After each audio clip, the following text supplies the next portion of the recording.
नमस्कार दोस्तों खबरें फिर चर्चा में है। चर्चा दोस्तों चुनाव आयोग को लेकर है। इस समय दोस्तों नेशनल मीडिया के साथ साथ सोशल मीडिया में चारों तरफ चुनाव आयोग को लेकर इतनी चर्चा तेज है कि पल पल एक नई खबर आ रही है। और दोस्तों इसी में जो है नई खबर कुछ इस तरह से सुनाई दे रही है सोशल मीडिया में कि आने वाले 2 साल के अंदर जो एसआईआर प्रोग्राम जो अब भारत में भी हो सकता है, जो अभी बिहार के अंदर किया जा रहा है। तो बिहार के अंदर जो कार्यक्रम चल रहा है, बहुत सारे लोग अगर ये समझ रहे हैं कि सिर्फ बिहार तक सीमित रह जाएगा वो, तो अब उसका कार्यक्रम सुनने में आ रहा है कि पूरे भारत के अंदर किया जा सकता है। शुरुआत होगी उन राज्यों के साथ जिनमें अभी हाल फिलहाल में चुनाव है, बंगाल में या उसके बाद जिन राज्यों में चुनाव है तो उनमें ये शुरू किया जाएगा बिहार के बाद। और आने वाले 2 सालों के अंदर पूरे भारत के अंदर जो है ये प्रक्रिया दोहराई जाएगी और सबसे जो है दोस्तों ये कागज मांगे जाएंगे, फार्म भरवाए जाएंगे। अब इसी बीच में दोस्तों एक और कहानी शुरू हो गई है कि जिस तरह से सूत्रों की खबर आई थी, ऐसा बताया जाता है कि चुनाव आयोग के उन सूत्रों की खबर में ये बताया गया कि विदेशी बहुत सारे जो है वो वोटर मिल रहे हैं। कहाँ के वोटर? म्यांमार के, बर्मा के, नेपाल के, बांग्लादेश के। लेकिन आधिकारिक इसमें कोई स्पष्टीकरण चुनाव आयोग की तरफ नहीं आया।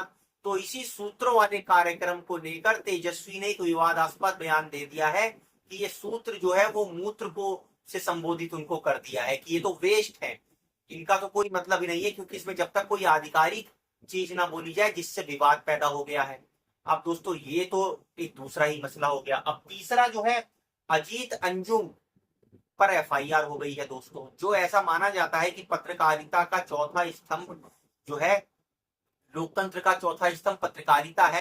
तो आप समझ लीजिए कि अब नेशनल मीडिया में आप देखेंगे तो आपको न्यूज 24 पर आपको दिखाई देंगे राजीव रंजन जो लोगों के बीच में जाकर अपना प्रोग्राम करते हैं, और जो फील्ड लेवल की, ग्राउंड लेवल की जो हकीकत होती है वो देखने को मिलती है। या सोशल मीडिया में आप देखेंगे तो बहुत सारे जो इंडिपेंडेंट पत्रकार हैं, जो निष्पक्ष पत्रकार हैं, वो जाकर अपनी फील्ड रिपोर्टिंग करते हैं, दिखाते हैं कि वास्तव में जो कहा जा रहा है बयानबाजियों में क्या है और ग्राउंड लेवल पर क्या है। अब वहां पे जाकर जो है जब वो दिखा देते हैं कि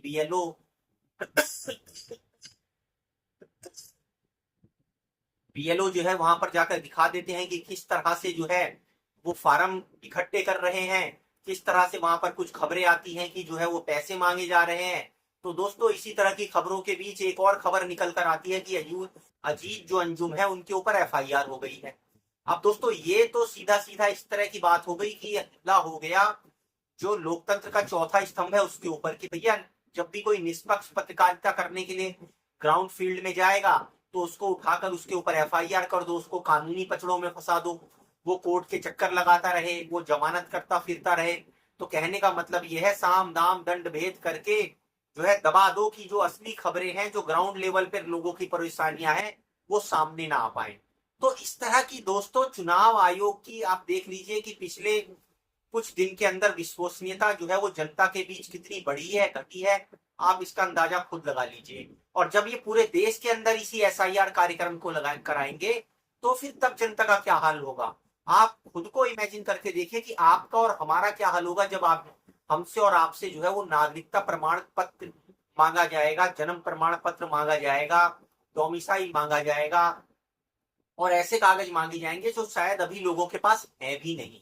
और जब आपके आधार को, आपके पैन कार्ड को, इन सब चीजों को जो है वो मान्यता नहीं दी जाएगी, वोटर आई कार्ड है, राशन आई कार्ड है, उनके अलावा आपसे दूसरे कागज पत्र इकट्ठे किए जाएंगे। तो एक कहने का मतलब ये है कि कुछ जो विपक्ष हैं वो एक व्यंग कसते हैं, वो ये बोलते हैं कि या तो आप शासक से सवाल पूछिए, उसे कटघरे में खड़ा कीजिए, अगर आप नहीं करेंगे तो वो आपको लाइनों में खड़ा कर देगा।